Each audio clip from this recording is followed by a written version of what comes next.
Welcome back, Focus Learners. Today, we're diving into an explainer that is truly fascinating. We're looking at a topic that goes so far beyond your standard business metrics or market trends. We are going to completely unpack the psychological hero's journey of class jumping. We'll be taking a hard look at the deeply ingrained mental barriers that stand in the way of massive success, and more importantly, how you actually go about dismantling them.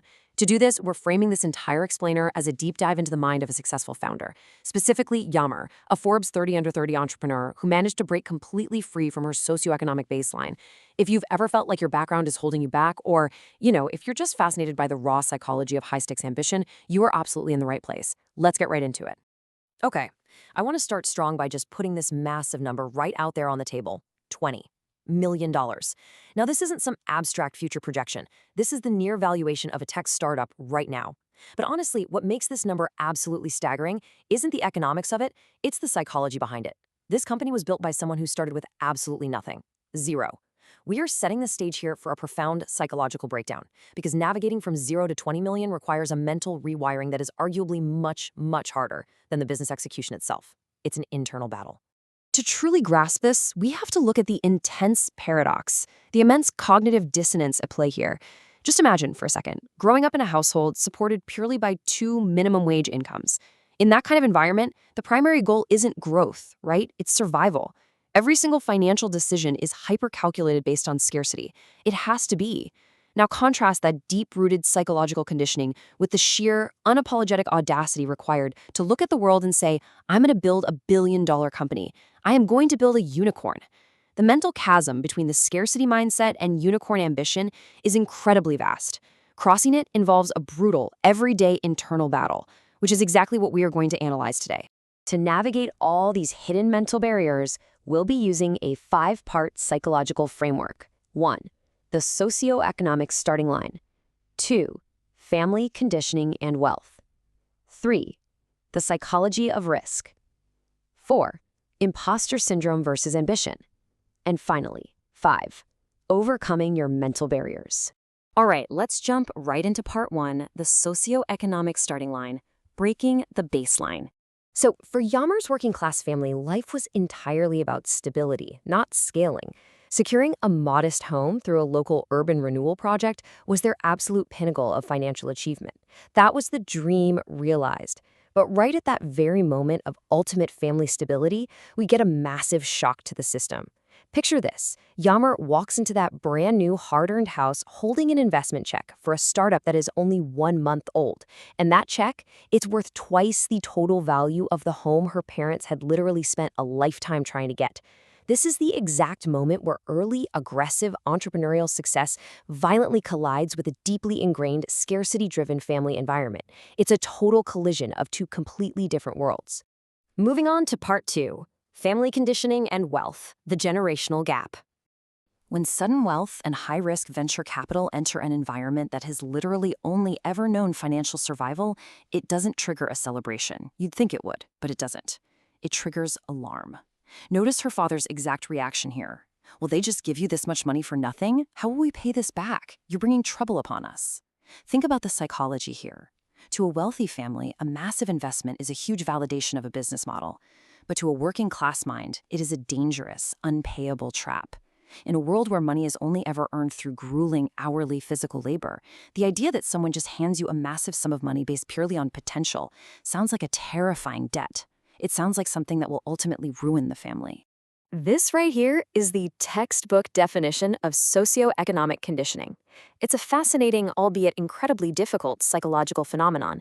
Families in lower socioeconomic tiers often unintentionally enforce these invisible boundaries on their children, and they do it to protect them. The father's reaction wasn't born out of malice, it was born out of a deeply ingrained protective instinct to avoid perceived financial ruin. When your margin for error in life is literally zero, taking risks is equated with existential danger. Overcoming this specific conditioning is one of the absolute hardest mental challenges during the process of class jumping, because to succeed, you literally have to rebel against the deepest survival instincts of your own parents. You have to tell them that their safety net is actually a cage. The contrast between these two worlds is just stark. The investor sees capital as a tool, right? Leverage. The working class parent sees it as ruin. In fact, As Yammer's company grew to a near $20 million valuation and acquisition offers started rolling in, her father's advice was actually completely logical within his own framework. His advice was, sell the startup immediately, buy 2 houses, and be safe forever. Done. But rejecting that family advice in pursuit of an abstract, massive global valuation requires an immense amount of psychological fortitude. It means you are choosing to walk a tightrope extremely high in the air without the safety net your family is desperately begging you to take. It's a massive leap of faith in your own vision. Which brings us to part 3, the psychology of risk, flipping the script. So how do you find the motivation to take these astronomical risks when your own family is telling you to stop? Well, you turn that history of scarcity into a massive psychological advantage. This brings us to what I call the nothing to lose mentality. Let's look at this table. It's brilliant. If Yammer experiences absolute failure in the startup world and takes a standard job as a cashier or a nurse with a regular, stable income, her family would actually be very happy and proud. They would consider that a perfectly successful, safe, normal life.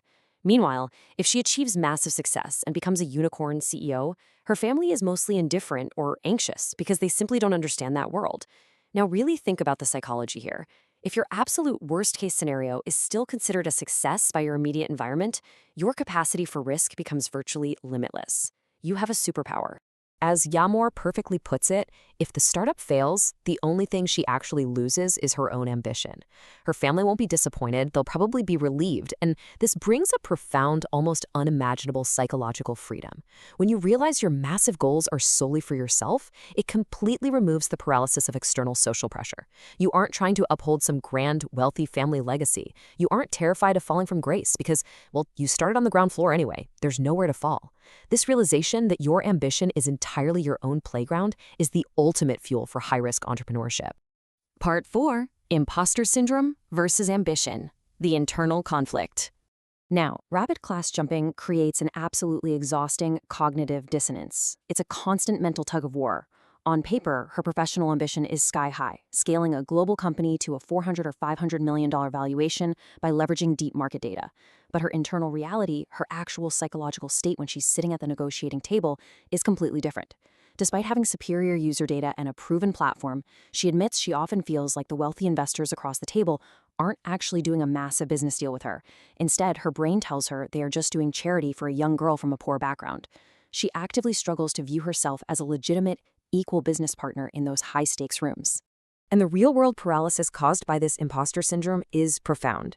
It's not just a feeling, it changes your actions. Here's a mind-blowing example. When invited to speak at major industry events early on, instead of having the massive corporate organizers cover her travel, Yammer would secretly pay for her own hotel rooms out of her own limited pocket. Why? Out of sheer embarrassment. She simply didn't know the unwritten rules of the corporate game. She lacked the ingrained, assumed confidence to ask for basic professional reimbursement. It's a stark, painful example of the real financial awkwardness caused by a lack of inherited corporate confidence. These are the ongoing mental challenges that class jumpers face daily. Being unable to confidently look someone in the eye and discuss money or aggressive pricing. Viewing massive corporate partners not as clients you are providing value to, but as benevolent helpers granting you a favor. Chronically underestimating your company's value, even when the hard math proves otherwise.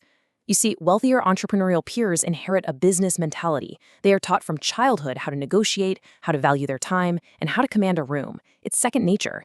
When you don't inherit that, you hit these invisible, self-imposed ceilings. You have to consciously, deliberately teach yourself to stop feeling grateful just for being allowed in the room and start acting like you own the building. And that leads us to our final section, Part 5, Overcoming Your Mental Barriers, the Strategic Breakthrough. Because here's the thing, you can't just wish away decades of socioeconomic conditioning. You have to systematically outmaneuver it.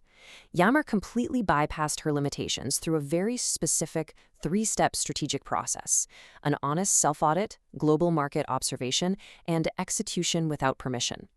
First, that honest self-audit. She knew exactly what she didn't have: capital, traditional talents, or high-level connections. But she knew she had extremely high intelligence and pattern recognition. Second, she looked way outside her immediate restrictive environment. And third, and most importantly, she executed without asking for permission from the traditional gatekeepers who usually lock out people from her background. Let's elaborate on her specific thought process here, because it's a masterclass in strategy. She noticed a huge global trend. In South Korea, Digital comics, known as webtoons, were being adapted into massive hit TV dramas. She then connected that global dot to a highly localized fact. Turkey is surprisingly the #2 global exporter of TV dramas, second only to the US. So what did she do? She bypassed the traditional television executives entirely and built Kami, a digital platform that allows everyday users to write stories that can be directly monetized and eventually adapted into Turkish TV dramas. She used her pure logical intellect to bridge a global cultural export trend directly with local user generation. To prove her thesis, she looked at the active user base of a major text-based platform competitor in Turkey, Wattpad. At its peak, it had 4 million active users in the country. 4 million. This highlighted the sheer, massive scale of the overlooked opportunity in what we can call the imagination economy. Millions of people, primarily young women, were writing and reading stories completely for free. The demand was already there, screaming to be utilized. All she had to do was provide a smart, scalable structure to monetize that already existing behavior. And by executing this vision, she isn't just building personal wealth for herself, she is fundamentally disrupting an entire bloated industry. Traditional Turkish TV dramas cost around $350,000 per episode to produce. That is a massive barrier to entry. But by identifying hit user-generated stories on Kami and pivoting 500 of them into a new format of short, snappy dramas, she is slashing production risks and costs and completely democratizing content creation. She took her perceived weakness, having no money and no connections, and turned it into a revolutionary business model that operates extremely fast and entirely outside the expensive rules of the traditional media elite. Which brings us to the ultimate point, the human impact, systemic change. We must ground all this talk of unicorns and millions in profound human impact. Take this incredible example. A young girl, tragically a child bride in the remote province of Van, used the Kami platform to write her own stories. She earned money directly from her phone, funded her own high school education, and is now actively working toward her dream of becoming a teacher. That right there is the beautiful, tangible ripple effect of one person's entrepreneurial courage to break their own family's conditioning. By refusing to just play it safe, the founder created a whole new microeconomy that literally saves lives and rewrites futures. So, wrapping this all up, we've seen how the scarcity mindset can protect you, but also deeply trap you. We've seen how a lack of ingrained confidence can make you literally pay for your own hotel room, even while you are managing millions of dollars. But we've also seen how fiercely logical self-auditing and a fearless approach to risk can change not just one life, but an entire ecosystem. So, I leave you with this provocative thought. Look closely at the beliefs you hold about money, risk, and your own potential. What unwritten mental barriers are setting the ceiling on your own ambition right now? Identify them, interrogate them, and completely dismantle them. Until next time, stay focused.